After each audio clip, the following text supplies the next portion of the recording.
विकास जरूर, पण तो नियोजनबद्ध असला पाहिजे. केवळ लुटायचंय काय? कल्याण डोंबिवलीची महापालिकेची आर्थिक परिस्थिती काय बघा, ठाण्याची परिस्थिती काय ती बघा. मुंबई महापालिकेची तिजोरी आता खाली करतायत, राज्य सरकारची तिजोरी हे खाली करतायत. आम्ही फक्त ही लूट थांबवली ना तरी आम्ही दिलेली वचनं ही सगळी पूर्ण करून दाखवू. ही लूट मी थांबवणार.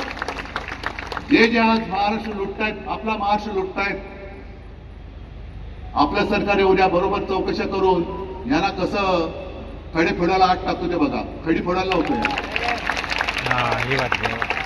निर्लज्जपणाने यांना काही कसली किंमत नाही. महाराष्ट्राच्या स्वाभिमानाशी यांचं काही देणं घेणं नाही. महाराष्ट्राच्या अस्मितेची यांना काही पर्वा नाही.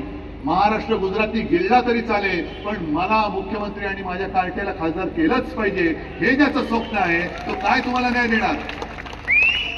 काय न्याय देऊ शकतो? आपला वचननामा तर वेगळा दिलाच आहे, पण सुभाष भाऊ तुम्ही सुद्धा वचननामा दिलाय. दीपेश तू सुद्धा तुझा वचननामा दिलाय. अरे ह्याच्यासाठी तर आपण लोकांची मतं मागत असतो.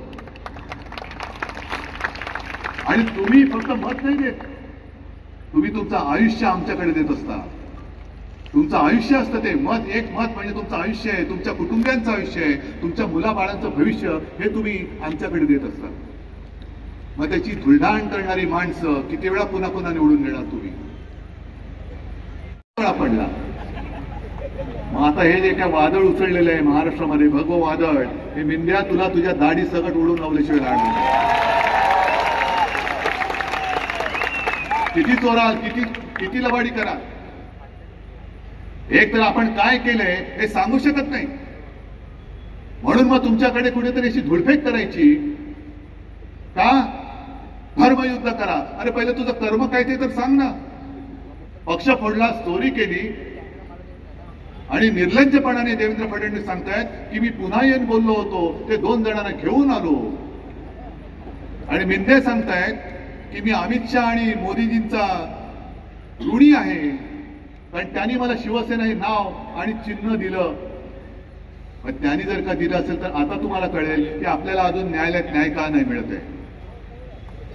मला चंद्रचूडांबद्दल आदर वगैरे एकेकाळी होता, पण चंद्रचूड साहेब तुम्ही कायद्याचे निरूपणकार झाला असतात आणि प्रवचनकार झाला असतात तर कदाचित तुमचं नाव जास्त मोठं झालं असतं. कारण तुम्ही रामशास्त्री वाणाला जागला नाहीत. आज सुद्धा न्यायमूर्ती म्हटल्यानंतर रामशास्त्री प्रभूंचं नाव महाराष्ट्र अभिमानाने घेतो. कायदा पुढे सगळे सारखे आहेत. मग तो कोणी असेल, राघोबा दादा असला तरी देहांत प्रायश्चित्त. तुम्ही बघत बसलात, लोकशाही तडफडते, लोकशाही मरते. संविधानानुसार सगळं सांगतात की हे चूक आहे, हे बरोबर आहे, हे अयोग्य झालं, सगळं सांगितलं. पण नेमका निकाल का नाही दिला? निकाल का नाही दिला? या अशा सगळ्या भजबजपुरीमध्ये आपण महाराष्ट्र कोणाच्या हातात देणार आहोत हे तुम्ही ठरवणार आहात. ठीक आहे, 50 ओके, एकदम ओके, गद्दार हे म्हणतोय आहेतच. आणि मग इकडे ज्या माझ्या महिला आलेल्या आहेत, माता भगिनी आलेल्या आहेत, त्यांना मी प्रश्न विचारतो, तुम्हाला 1500 रुपये मिळत आहेत. काही जणांना बरं वाटत असेल की काहीतरी मिळतंय. अहो पण तुम्हाला 1500 देऊन गद्दारांना 50 खोके दिले. म्हणजे जो गद्दारी करतो त्याला 50 खोके. आणि जी गोरगरीब महिला आहे, घर कसं चालवायचं हे तिच्या लक्षात येत नाही, कळत नाही, चालू शकत नाही. 1500 रुपये घरी येईपर्यंत संपून जातात. स्वाभिमानी महिलेला फक्त 1500 आणि आपलं सगळे इमान विकणाऱ्या गद्दाराला 50 खोके. किती 1500 एकत्र केल्यानंतर एक खोका होईल, किती इथे केल्यानंतर किती 50 खोके होतील, किती जन्म घ्यावे लागतील तुम्हाला. आणि हा पैसा हा काही त्यांच्या खिशात नाही आणलेला, हा लुटीचा पैसा आहे. संपूर्ण मुंबई असेल, ठाणे, कल्याण, डोंबिवली मी बघतोय नुसती कामच कामं काढलेली आहेत, धुळधाण करून टाकलेली आहे. विकासाच्या नावाखाली हे कॉन्ट्रॅक्टरचे खिसे भरतात आणि कॉन्ट्रॅक्टरच्या माध्यमातून हे यांची घरदारं भरतात. हा यांचा विकास, हा यांचा विकास आहे. मुंबईमध्ये सुद्धा गेल्या वर्षी मोदीजींनी ज्या रस्त्याचं भूमिपूजन केलं होतं तो घोटाळा आपण बाहेर काढला. अजून सुद्धा एकही रस्त्याचं काम सुरू होऊ शकलं नाही. वाद आम्ही केलेला नाही आणि करू इच्छित नाही. कित्येक वर्षांपासून अनेक गुजराती कुटुंब कल्याण, डोंबिवली, ठाणे, मुंबई, संपूर्ण महाराष्ट्रभर राहत आहेत. कधी आमच्याशी ते भांडलेलं नाहीये आणि आम्ही त्यांच्याशी भांडू इच्छित नाही. पण मोदी आणि शहा त्यांच्या कर्मदरिद्रीपणामुळे गुजरात आणि संपूर्ण देश यांच्यामध्ये जी एक भिंत बांधतायत. मोदी शहा जातील पण ही बांधलेली भिंत पाडायला पुढची अनेक वर्षे लागतील. वाद आम्ही केलेला नाही आणि करू इच्छित नाही. कित्येक वर्षांपासून अनेक गुजराती कुटुंब कल्याण, डोंबिवली, ठाणे, मुंबई, संपूर्ण महाराष्ट्रभर राहत आहेत. कधी आमच्याशी ते भांडलेले नाहीये आणि आम्ही त्यांच्याशी भांडू इच्छित नाही. पण मोदी आणि शहा त्यांच्या कर्मदरिद्रीपणामुळे गुजरात आणि संपूर्ण देश यांच्यामध्ये जी एक भिंत बांधतायत. मोदी शहा जातील पण ही बांधलेली भिंत पाडायला पुढची अनेक वर्षे लागतील. छत्रपती शिवाजी महाराजांच्या भगव्याशी झालेली आहे आणि मागे एकदा म्हटलं होतं की जर या भगव्याने त्याचं आत्मचरित्र लिहायचं ठरवलं तर तो सुद्धा सांगेल की कितीतरी आपल्याच लोकांनी माझ्यावरती वार कसे केलेले आहेत. हे आपलं दुर्दैव आहे. आपण आता मोदींनी जो काय नारा दिलेला आहे, एक आहे तो सेफ आहे, तो त्यांच्यासाठी आहे. कारण जर त्यांना प्रतिस्पर्धी निर्माण झाला तर मोदी अनसेफ होतात. म्हणून त्यांनी जे चालले ना, नड्डा सुद्धा बोलले की आता पुढे भाजपाच राहील, बाकी पक्ष नष्ट होतील. अरे तुम्ही बघा ना, नष्ट करण्याची हिंमत असेल तर करून बघा. तुम्हाला काय वाटतं माझे 40 गद्दार फोडले आणि काही खासदार फोडले? अरे दुर्दैवाने तुम्ही तो संभ्रम निर्माण केला होता गेल्या वेळेला, म्हणून तुम्ही निवडून आलात. नाहीतर ते सुद्धा तुम्ही निवडून येऊ शकला नसतात. आणि एवढं करूनही तुम्ही उद्धव बाळासाहेब ठाकरेला संपू शकलेला नाहीत ना त्याच्या शिवसेनेला संपू शकला. म्हणजे विनायक राऊत सारखा एक चांगला खासदार नाही फुटला, त्यांना पण आमिष दाखवली होती, नाही गेले. अनेक जण नाही गेले. साधे साधे शिवसैनिक कशाला? तुम्हाला सगळ्यांना माहिती आहे माझ्या हातामध्ये काही नाही, तरी देखील तुम्ही माझ्यासाठी येताय. ह्याच्यात हेच तर माझं भाग्य आहे, हीच तर माझी बाळासाहेबांची पुण्यही. उगाच आपण छत्रपती शिवाजी महाराज की जय बोलायचं आणि महाराष्ट्र लुटणाऱ्याला मत द्यायचं. महाराज असते तर कडलोट करून टाकला असतं आपला. मी लढतोय आणि मी लढणार. जो माझ्या महाराष्ट्राच्या हिताच्या आड येईल तो कोणी असला तरी मी त्याचा मुकाबला केल्याशिवाय राहणार नाही. ही शपथ घेऊन मी मैदानात उतरलो. आणि गद्दाराने घेऊन तुम्ही आमच्या अंगावर येते. ठीक आहे, दीपेशमध्ये गेला होता, पण ते जसे गेलेत आणि शिवसेना संपवायला बघतायत, नाव चोरलं, चिन्ह चोरलं. मी तर मिंदेला जाहीर आव्हान देतोय, प्रत्येक सभेत देतो, इथे दिल्यानंतर ठाण्यात पण देणार आहे. मी मिंद्याला सांगतोय की मिंद्या, जर तू मर्दाची अवलाद असलास तर स्वतःच्या वडिलांचा फोटो लाव आणि मैदानात उतार. कर्तृत्व शून्य. तुझ्या मुलाला 14 साली घरातनं उचलून खासदार केला आणि आमच्या अंगावर येतोय, गद्दारी करतोय आणि होल्डिंग लावतोय. काम केलंय भारी, गद्दारी केले भारी, म्हणून आले माधुरी. आता पुढची तयारी म्हणजे आहे ते पण सगळं साफ करून टाकायचं. नक्कीच, नाहीतर द्या पाठवून सुरतला, गुवाहाटीला जाऊ द्या. पण ज्याला निष्ठा कशाला म्हणतात हे माहिती नाही, अशी माणसं आम्हाला हिंदुत्व शिकवत आहेत. नरेंद्र मोदी येऊन मला सांगतायत, शहजादा के नाम से मुंह से बाला साहब के प्रति कुछ 2 शब्द अच्छे निकाल के दिखाओ. म्हणजे कोणाच्या? राहुल गांधी. मोदीजी, तुमची जी हेरगिरी चालली ना, आमचे फोन टॅपिंग बिपिंग करताय.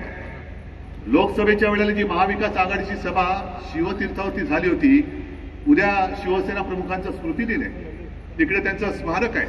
त्या स्मारकावरती मी स्वतः साक्ष आहे, माझ्या समोर राहुल गांधींनी त्या स्मारकाला अभिवादन करण्याचे फोटो आहेत माझ्याकडे. आणि तुम्ही जे म्हणताय की शिवसेनेचा रिमोट तुम्ही काँग्रेसच्या हातात दिला, अहो मी तुमच्या हातात नाही दिलं तर काँग्रेसच्या हातात देईन, जो तुम्हाला पाहिजे होता. म्हणून तर तुम्ही बरोबर उद्धव बाळासाहेब ठाकरे यांना बाजूला ठेवलं आणि माझ्या गद्दारांच्या माध्यमातून तुम्ही जनतेला खरेदी करण्याचा प्रयत्न केला. पण निष्ठेची जी गोष्ट तुम्हाला मी सांगू इच्छितो, ती निष्ठा ह्या मैदानाचं जे नाव आहे कान्होजी जे नाईक, त्यांचीच आहे ही गोष्ट. आता धर्मयुद्ध करा. मग निवडणूक आयोगाला विचारतोय, धर्मयुद्ध करा हे तुमच्या आचारसंहितेत बसतं का? कारण गेल्या निवडणुकीच्या वेळेला तुम्ही आमचं जे मशाल गीत आहे त्या मशाल गीतातलं जय शिवाजी जय भवानी हे शब्द काढा सांगत होतात. हिंदू हा तुझा धर्म हे शब्द काढा सांगत होतात. मी नाही सांगितलं, म्हटलं काय उखडायचं ते उखडा, मी नाही काढत आणि नाही काढले मी. म्हणजे मी माझ्या मशाल गीतामध्ये जय शिवाजी बोललो तुम्हाला खुपतंय, जय भवानी बोललो तर खुपतंय, हिंदू हा तुझा धर्म बोललो तर ते खुपतंय, आणि हे धर्मयुद्ध करायला निघालेत महाशय. अहो स्वतःचं जॅकेट सांभाळा आधी. लोक काय बोलतात त्यांना महाराष्ट्रभर जिथे जातो त्यांचं नाव घेतलं का काय बोलतात लोक?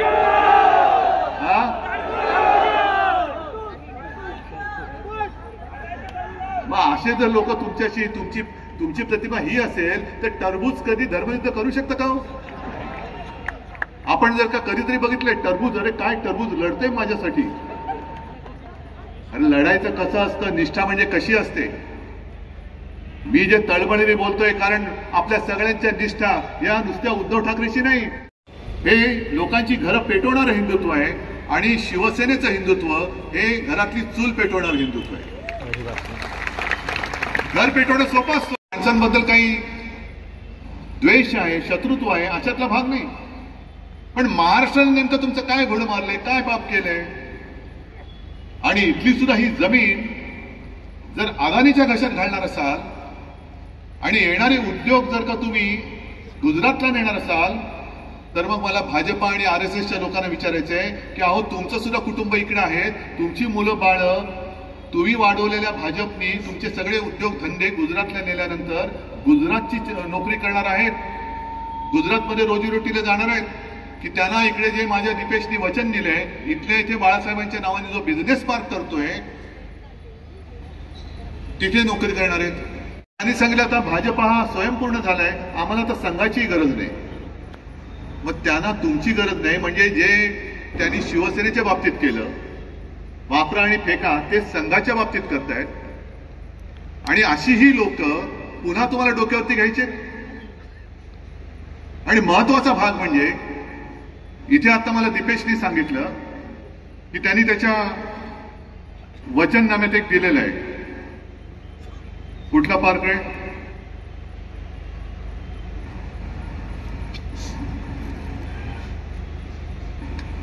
हा, त्यांनी आपल्या हिंदू हृदय सम्राट शिवसेना प्रमुखांच्या नावाने वंदनीय बाळासाहेब ठाकरे बिझनेस पार्क उभारण्याचं वचन तुम्हाला दिलेलं आहे. 300-350 एकर जमीन आहे. ही जमीन कोणाच्या घशात घालतायत? कोणाच्या? अदानी. बाकीच्या लोकांनी काय त्यांची भांडी घासायची? अडवाणीजी होते. मी तर म्हणेन प्रमोदजी महाजन ही व्यक्ती पहिल्यांदा शिवसेना प्रमुखांना भेटली आणि प्रमोदजींनी भाजपाशी ओळख त्यांनी करून दिली. आमचे चांगले घरोबाचे संबंध होते, कौटुंबिक संबंध होते. पण नंतर प्रमोदजी गेले, गोपीनाथजी गेले, नेतृत्वात बदल झाला आणि 2014 नंतर बरोबर याच्यामध्ये मिठाचा खडा हा कोणी टाकायचा तो टाकला. तो जो काय भाजप होता तो काहीतरी नीतिमत्ता पाळणारा बाळगणारा काहीतरी सुसंस्कृत भाजप होता. आत्ताचा भाजपा मी त्यांना म्हटलं संकरित भाजप आहे, हायब्रिड. म्हणजे जसं ते त्यांच्या सगळं काय ते वैचारिक असतं ना, त्यांच्या राजकीय गर्भात इतर पक्षांच्या भ्रष्टाचाराची बीजे असलेली माणसं त्यांनी घेतलीत आणि तो संकरित झालेला आहे आणि भरपूर थापा मारतो. या ज्या काही थापा आपण ऐकतो त्या थापा आता किती काय सहन करायच्या. मग म्हणे तुम्ही सिल्लोडमध्ये होतात, म्हटलं होतो ना. तिकडे तुम्ही भाजपच्या कार्यकर्त्यांना आवाहन केलं. म्हटलं मी तर महाराष्ट्रातल्या भाजपच्या आणि RSSच्या कार्यकर्त्यांना विनंती करतोय, आवाहन करतो आहे. राष्ट्रीय संघाला RSSला आता यावर्षी का पुढच्या वर्षी 100 वर्ष होत आहेत. काही जणांना त्यांची मतं पटतील, विचार पटतील किंवा काही जणांना पटणार नाही. पण एक गोष्ट नक्की की संघाने गेली 100 वर्ष अनेक कार्यकर्ते असे दिले की त्यांनी स्वतःचं घरदार बाजूला ठेवून संघाचं काम केलं आणि भाजप वाढवण्याचं काम केलं, आणि त्यांच्या कामाबद्दल मला खरंच आदर आहे. आणि मग मी त्यांना प्रश्न विचारतो की जे भारतीय जनता पक्षाचे जे ओरिजिनल कार्यकर्ते आहेत, RSSचे जे ओरिजिनल कार्यकर्ते आहेत, तुम्ही याच भाजपासाठी मेहनत केली का? याच भाजपासाठी सगळे मिक्स ब्रीड जे काय झालेलं आहे याच्यासाठी तुम्ही आयुष्य खर्ची घातलं का? घर बाजूला